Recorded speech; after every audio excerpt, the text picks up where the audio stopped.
भगवान किसी एक को सब कुछ नहीं देते। अर्जुन, ब्रह्मलोक भी पहुंच जाएगा, तुझे वास्तविक सुख नहीं मिलेगा। यानी ये प्रजापति बृहस्पति को तो सुख मिला नहीं। हम लोग सोचते हैं कि करोड़पति अरबपति बन जाए तो सुखी हो जाएंगे। तो संसार के सुखों में भ्रम ये है कि व्यक्ति सोचता है मैं जिस कक्षा में हूं इसमें सुख नहीं है, अगली कक्षा में जाने से जरूर सुख मिलेगा। इसी भाग दौड़ में पूरा जीवन समाप्त हो जाता।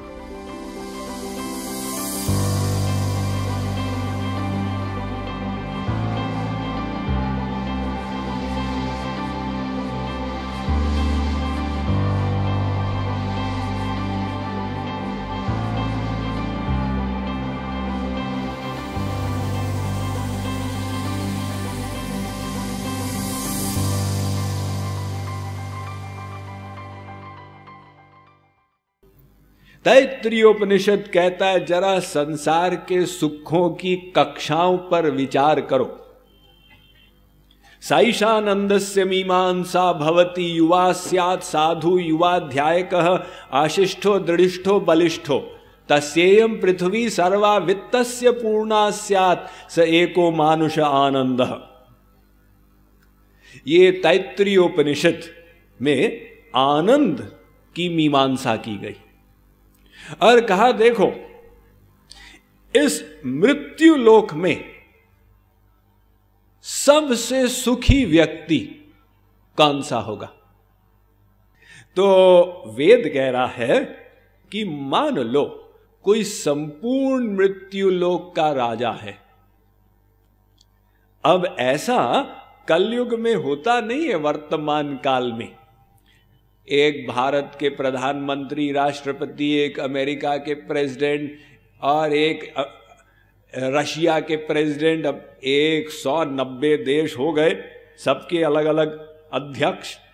लेकिन वेद कहता है कि कल्पना करो कोई संपूर्ण मृत्यु लोक का राजा हो, चक्रवर्ती सम्राट, एवं युवावस्था में हो, सारी प्रजा उसके अनुकूल हो, बुद्धिवान हो, धनवान हो, सौंदर्यवान हो, ऐश्वर्यवान हो, प्रतिष्ठावान हो, सारे वाण उसके पीछे लगे हों। तो ऐसा व्यक्ति मृत्यु लोक का सबसे सुखी व्यक्ति कहलाएगा। अब ऐसा कभी होता नहीं है। भगवान किसी एक को सब कुछ नहीं देते। भगवान सबको कुछ रोने धोने का सामान दे देते हैं और कुछ फूलने का सामान दे देते हैं। तो हम लोग जब अपने से नीचे देखते हैं हम फूल जाते हैं, ऊपर देखते हैं पिचक जाते हैं। एक ने दूसरे से पूछा आपकी क्वालिफिकेशन? मैट्रिक पास मैं ग्रेजुएट हूं। दूसरे से मिला आपकी क्वालिफिकेशन? एमए। एमए। अब वो एमए को देखकर ग्रेजुएट पिचक गया और हाई स्कूल पास को देखकर फूल गया। तो अगर कोई व्यक्ति फूलता ही जाता उसका तो हार्ट फेल हो जाता, और अगर कोई पिचकता ही जाता उसका भी हार्ट फेल हो जाता। तो भगवान ने सबको फूलने पिचकने का मिक्सचर दे दिया। एक आदमी ठाठ से बंगलों में रहता है, ऐश्वर्य में, उसका स्वास्थ्य गड़बड़। दूसरा झोंपड़ी में रहता, उसका स्वास्थ्य बढ़िया। तीसरा बंगलों में भी रहता, उसका स्वास्थ्य भी बढ़िया, लेकिन परिवार में टेंशन है। लेकिन यहां वेद कह रहा है कि मान लो एक व्यक्ति को युवावस्था में सब कुछ मिल जाए, तो वो काल्पनिक स्थिति में वो राजा मृत्यु लोक का सबसे सुखी व्यक्ति कहलाएगा। फिर वेद आगे चलता, ते ये शतम मानुषा आनंदाः स एको मनुष्य गंधर्वाणाम आनंदः। ते ये शतम मनुष्य गंधर्वाणाम आनंदाः स एको देव गंधर्वाणाम आनंदः। ते ये शतम देव गंधर्वाणाम आनंदः स एकः पितॄणाम चिरलोक लोकानाम आनंदः। ते ये शतम पितॄणाम चिरलोक लोकानाम आनंदः स एक आजान जानान देवानाम आनंदः। ते ये शतम आजान जानान देवानाम आनंदः स एकः कर्म देवानाम देवानाम आनंदः। इत्यादि वेद कह रहा है कि ऐसे सैकड़ों राजाओं के बराबर का सुख एक मानव गंधर्व को प्राप्त है। सैकड़ों मानव गंधर्वों के बराबर का सुख एक देव गंधर्व को प्राप्त है। सैकड़ों देव गंधर्वों के बराबर का सुख एक पितृलोक के निवासी को प्राप्त है। सैकड़ों पितृलोकों के निवासियों के बराबर का सुख एक आजानज देव को प्राप्त है। सैकड़ों आजानज देवों के बराबर का सुख एक कर्मदेव को प्राप्त है। सैकड़ों कर्म देवों के बराबर का सुख एक नित्य देव को प्राप्त है। सैकड़ों नित्य देवों के बराबर का सुख इंद्र देवराज को प्राप्त है। सैकड़ों देवराज इंद्र के बराबर का सुख बृहस्पति को प्राप्त है। सैकड़ों बृहस्पतियों के बराबर का सुख प्रजापति को प्राप्त है। सैकड़ों प्रजापतियों के बराबर का सुख ब्रह्मलोक के निवासी को प्राप्त है। ये हमारे भौतिक संसार का अंतिम लोक ब्रह्मा जी का ब्रह्मलोक, वहां तक वेद ने 11 सुख के कक्षाओं की निरूपण किया, लेकिन फिर कहा आ ब्रह्म भुवनालोका पुनरावर्तिनोर्जुन।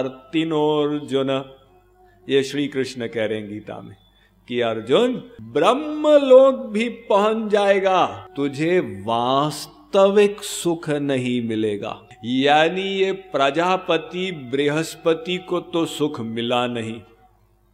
हम लोग सोचते हैं कि करोड़पति अरबपति बन जाए तो सुखी हो जाएंगे। तो संसार के सुखों में भ्रम ये है कि व्यक्ति सोचता है मैं जिस कक्षा में हूं इसमें सुख नहीं है, अगली कक्षा में जाने से जरूर सुख मिलेगा। वो अगली कक्षा का प्रयत्न करके पहुंचता है, वहां पहुंचने पर एक क्षण के लिए सुख मिलता है, फिर वो कहता है नहीं अगली कक्षा में सुख मिलेगा। इसी भाग दौड़ में पूरा जीवन समाप्त हो जाता। वेद कहता है फैक्ट समझो, ये सब कक्षाएं एक जैसी हैं, केवल देखने में अंतर लग रहा है। अरबपति का वही फटीचर हाल है जो चपड़ासी का है, देखने में अंतर लग रहा है। साहब वो मर्सिडीज की गाड़ी में घूमता, ये देखने वाला अंतर ब्रह्मलोक तक चला गया। तो ये माया का संसार एक भ्रम उत्पन्न करता है मृग तृष्णा के समान कि आगे जाओगे तो सुख मिलेगा, लेकिन अगर कोई भ्रम को काट दे कि नहीं नहीं नहीं इसमें सुख है ही नहीं, तो जितना उसके पास है उसमें वो संतुष्ट होना सीख जाए।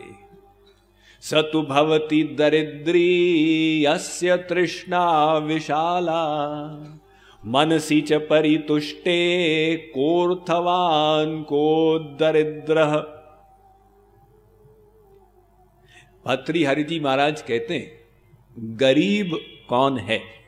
जिसके पास कम धन है? नहीं नहीं नहीं नहीं, नहीं। गरीब वो है जिसके अंदर धन की कामना बहुत अधिक है।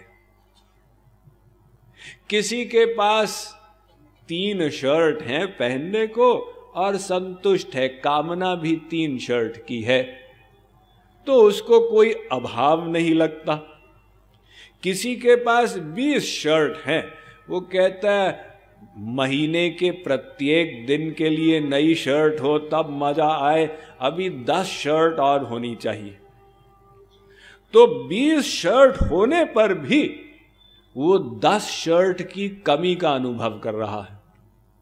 भर्तृहरि जी महाराज कहते हैं वो दूसरा व्यक्ति गरीब है, 20 शर्ट वाला, 3 शर्ट वाला तो संतुष्ट है। मनसी च परितुष्टे कोर्थवान को दरिद्र। एक बार एक भिखारी था, तो किसी ने उसको, अब वो डेली उसको जो मिलता था 20-25 रुपए, उसमें अपना भोजन कर लेता था। एक दिन किसी ने उसको 500 रुपए का नोट पकड़ा दिया। अब भिखारी तो फूल गया, उसने जाके बढ़िया से भोजन किया और फिर सब करने के बाद भी उसके 250 रुपए बच गए। उसने कहा अब क्या किया जाए, तो सोचा चलो आज मैं किसी को दान देता हूं, ऐसा चांस दोबारा जीवन में नहीं आएगा। सड़क के दूसरे तरफ जो भिखारी बैठता था, उसने उसको जाकर कहा भिखारी भैया तुम भी क्या याद करोगे, आज मैं तुमको दान देने वाला हूं। दूसरे भिखारी ने कहा मैं तुमसे नहीं लूंगा, मेरा भी कोई स्टेटस है, मैं भिखारी से दान नहीं लेता हूं। अब उसने कहा अब क्या करें, एक एडवोकेट के पास गया और कहा एडवोकेट साहब मेरे पास 250 रुपए हैं, इसका मैं पुण्य करना चाहता हूं, क्या पुण्य करूं, आप मुझे राय दीजिए। एडवोकेट ने कहा राय देना तो मेरा काम है ही, लेकिन मेरी फीस 500 रुपए, उसको भरो तब मैं राय दूंगा। उसने कहा भाई यहां भी दाल नहीं गलेगी, क्या करें। उसको खबर मिली कि देश का जो राजा है वो दूसरे राज्य पर चढ़ाई करने जा रहा, कि वहां जाकर लूटेंगे, धन संपत्ति लेकर आएंगे। उसने कहा अच्छा ये राजा को धन की आवश्यकता है, यही गरीब होगा, तो चलो मैं उसको दान कर देता हूं। अब उसने पता लगाया राजा की सवारी कहां से निकलेगी और वहां मार्ग पे छुप गया। जब राजा का रथ पहुंचा सामने, फुदक के सामने आया और चढ़ के राजा के हाथ में वो 250 रुपए डाल दी।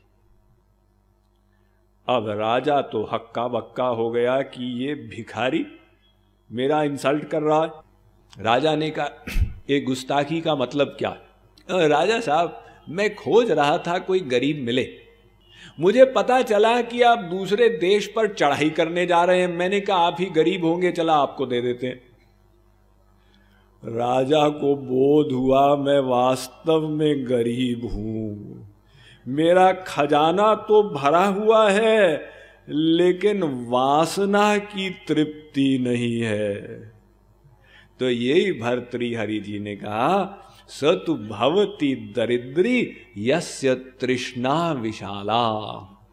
तो जो लोगों ने समझ लिया कि नहीं संसार के सुख मेरी आत्मा को तृप्त नहीं कर सकते,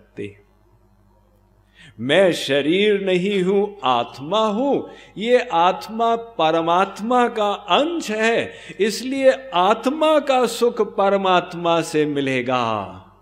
तो वो फिर संसार के सुखों की वासना को छोड़ दिए, यानी संसार की आसक्ति को छोड़ दिए। तो श्री कृष्ण ने कहा कि ऐसे अकर्मी, ऐसे कर्मयोगियों ने संसार की कर्म फल की आसक्ति को त्याग कर और संतुष्ट होना सीख लिया। Mind management, life transformation, power of thoughts आदि प्रेरणादायक एवं आध्यात्मिक वीडियोस के लिए सब्सक्राइब करें स्वामी मुकुंदानंद हिंदी यूट्यूब चैनल को और बेल आइकन को अवश्य दबाएं ताकि आपको ये वीडियोस मिले सबसे पहले।